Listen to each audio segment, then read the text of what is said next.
Welcome back, dear friends, to a new video in our series on conflict management. Our journey so far taught us to counteract our reactivity and replace it with responsiveness, challenge our empathy, and try to understand each other and nevertheless reach repair and reconciliation. But what if one person's position was far from what would guarantee a sustainable return to the pre-conflict relationship?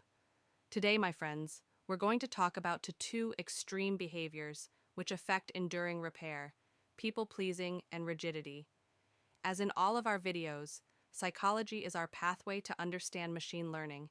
So in this video, people-pleasing and rigidity will teach us the concept of class imbalance, which occurs when one category dominates, making it harder to learn from the minority class. Let's start with our two psychological concepts. People-pleasing. Actually, psychologists don't always call it people-pleasing.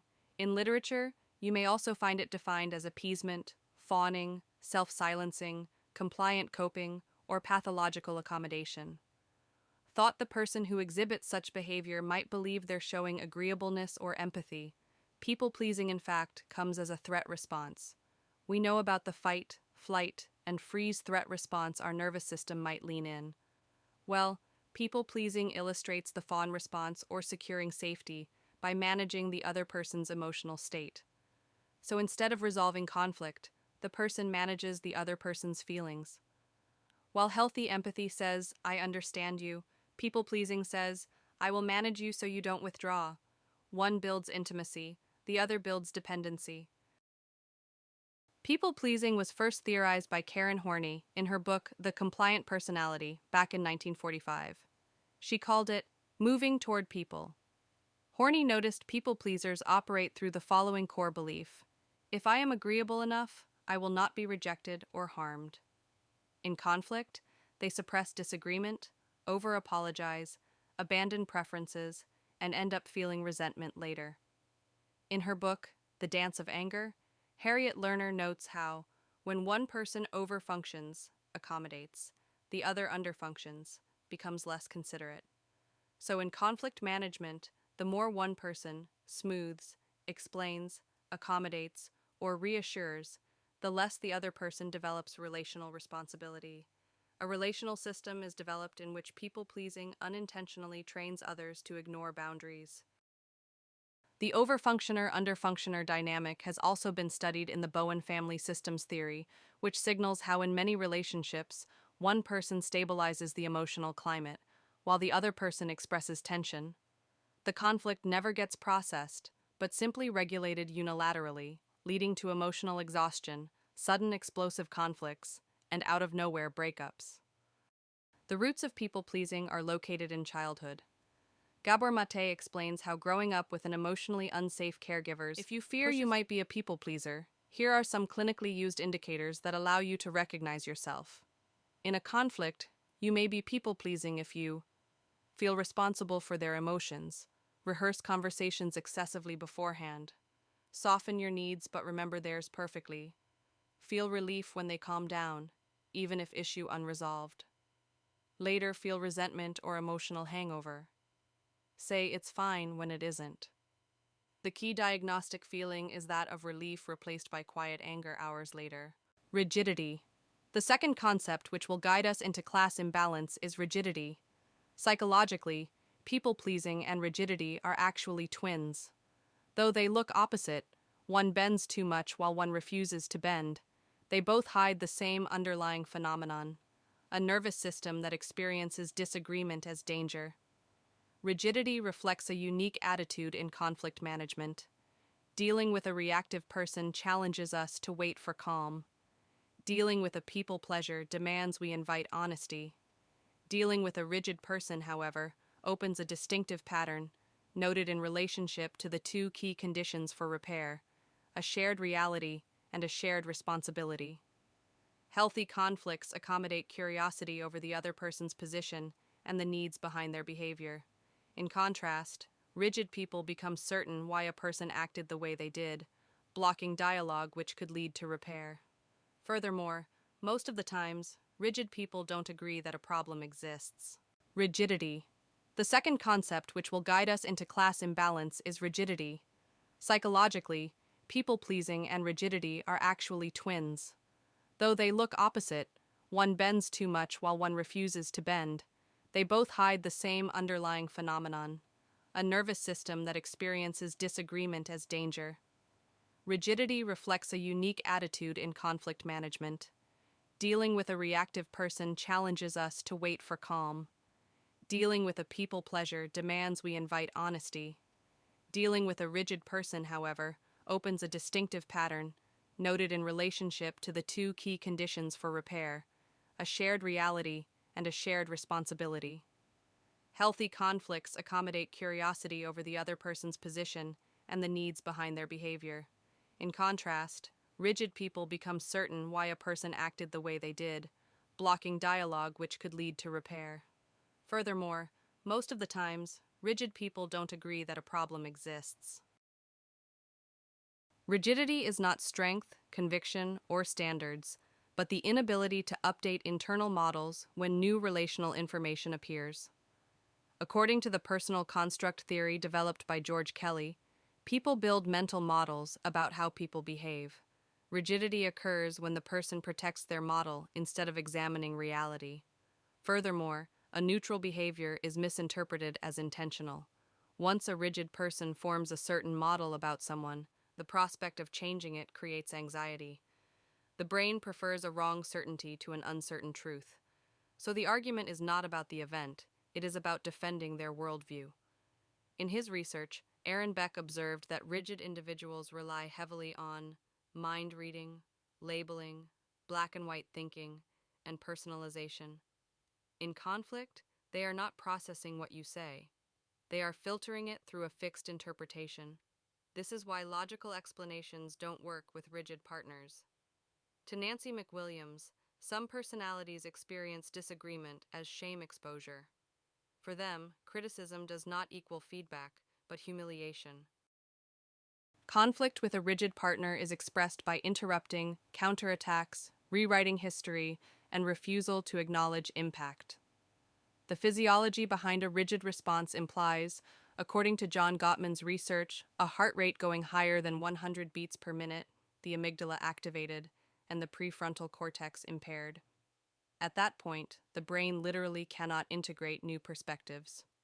Within the acceptance and commitment therapy, Stephen Hayes correlates rigidity to the attachment to being right, the avoidance of uncomfortable emotions, and inability to hold two truths simultaneously.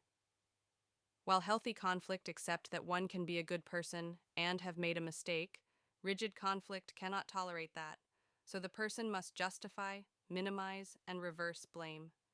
Such dynamics don't emerge necessarily to manipulate, but often to protect one's identity. Calibration, understanding the position which led to conflict. Disagreement can emerge either through accumulated resentment or through a reaction to a specific event.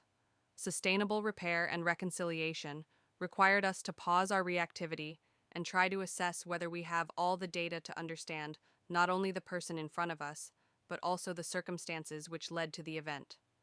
How do we do that in machine learning? Our previous videos mentioned calibration as a stage introduced before the model engages in its training loop. Calibrating a model implies adjusting how it will learn. In relationships, this is the moment before the real conversation, where we prepare our approach rather than immediately reacting. When calibrating a model, we focus on hyperparameters like learning rate, how big a step the model takes to improve, and epochs, how many times it reviews its data. ML uses the following strategies for finding the best hyperparameters: random search, exploratory conversations. Random search tries different combinations without a strict order. In life, this resembles testing gentle openings rather than delivering one heavy confrontation. Examples: choosing a lighter moment instead of late-night emotional talks, starting with curiosity instead of accusation, asking a small question instead of presenting a full complaint. You are not avoiding the issue. You are discovering which door is emotionally unlocked. Many conflicts fail not because the topic is wrong, but because the entry point is wrong. Grid search, systematic clarification. Grid search tries every possible combination methodically. Psychologically, this looks like carefully revisiting the issue from multiple angles, such as timing, now or later tone, soft or direct setting, private or public communication channel text, or face-to-face yes. This can look like overthinking. But healthy grid search is not rumination. It is structured clarity. Instead of repeating the same failed conversation, you adjust variables until dialogue becomes possible. Bayesian optimization. Learning from feedback. Bayesian optimization uses previous outcomes to make smarter guesses. In relationships, this becomes noticing patterns and learning. When they listen, when they shut down, when they become defensive, when they become open. So your next approach becomes informed, not reactive. You are no longer asking, why are they like this? You are asking, what conditions allow understanding to happen? This is the beginning of emotional intelligence. Optuna, adaptive emotional strategy. Optuna refines Bayesian optimization through continuous improvement. Psychologically, this means real-time adjustment during the conversation. You start a topic and observe body language, tone, eye contact, breathing. If tension rises, you slow down. If safety increases, you deepen. Instead of following a script, you follow regulation. At this point, the goal is no longer to deliver your message perfectly. It is to keep both nervous systems inside the window of tolerance. Class imbalance, leaning toward either people-pleasing or rigidity. As previously mentioned, class imbalance happens when one category dominates, making it harder to learn from the minority class. For people-pleasers, the accommodation class dominates. For rigid people, the self-protection class dominates. Both are learning failures. The relationship no longer processes information, it predicts only one outcome. Strategies against class imbalance. Data collection. Establish baseline behavior. Before reacting, observe.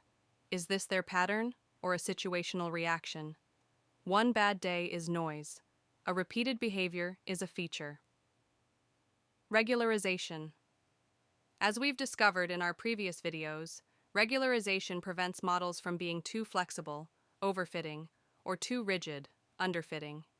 In psychology, regularization means flexibility with boundaries. Regularization uses two methods, lasso and ridge. Psychologically, lasso allows protecting core values, respect, honesty, emotional safety. The ridge method, however, would manifest itself as accepting personality differences, style, pacing, habits. Healthy relating requires both. Resampling, balancing the data. Random oversampling implies repeating underrepresented data to balance classes. For a people pleaser, you consciously remember moments when the relationship did survive disagreement, teaching your brain that conflict does not mean abandonment. If you suspect you're leaning towards rigidity, you deliberately consider situations where the partner acted with goodwill, teaching your brain how a mistake doesn't mean betrayal.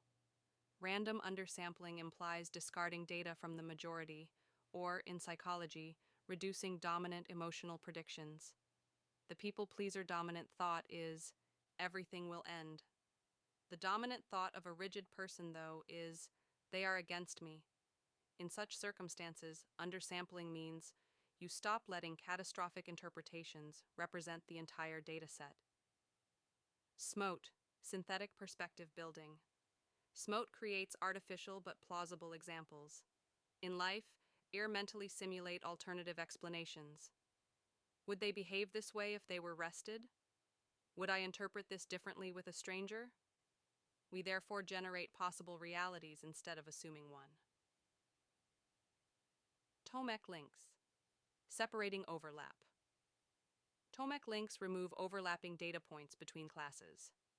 Psychologically, this means separating impact from intention. Example, I felt hurt does not equate to you meant to hurt me. This single distinction prevents many destructive escalations. ADASYN, focus near misinterpretations. ADASYN generates examples near confusion boundaries. In relationships, this means paying special attention to moments where misunderstandings almost happened. You clarify early, I think we may be misreading each other. Can we reset? You intervene before the conflict hardens. Algorithm level adjustments.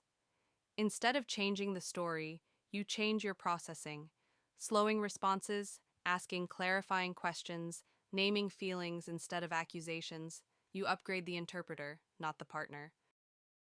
Anomaly detection. Sometimes behavior is not a pattern, it is an outlier. Called in the situation in which the impact of an outlier is higher than that of other classes, anomaly detection asks, is this a relational dynamic or a warning sign? Anomaly detection can be identified through the following strategies. 1 class SVM, 1 core value guiding your practice. Such core value should act as a reference boundary. If behavior repeatedly violates dignity or safety, it is not a negotiation problem. Isolation forest uses the decision tree logic to isolate anomalies till they become fewer and fewer. You observe repeated harmful behaviors until they stand clearly apart from normal conflict. Local outlier factor implies comparing the density of a cluster to that of its neighbors. Anomalies can be identified through a lower density than that of neighbors. Compare the event to their usual behavior. Does it match their baseline character? Autoencoders reconstruct normal data, like comparing reality to what a healthy interaction looks like. If reconstruction fails, the behavior is not normal conflict. Evaluation metrics. In binary classification, true positives are moments we correctly identify our sensitivities. False positives are overestimations of threat. The ROCAUC shows how well we distinguish between them. A true positive means correctly recognizing a real relational issue. A false positive is interpreting harmless behavior as threat.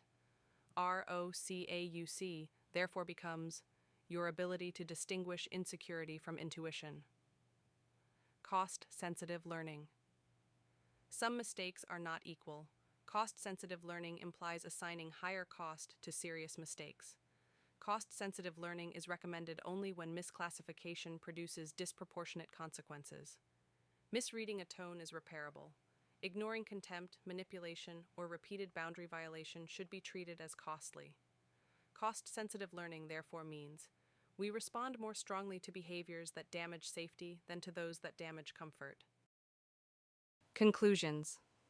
My dear friends, I hope you found today's topic useful.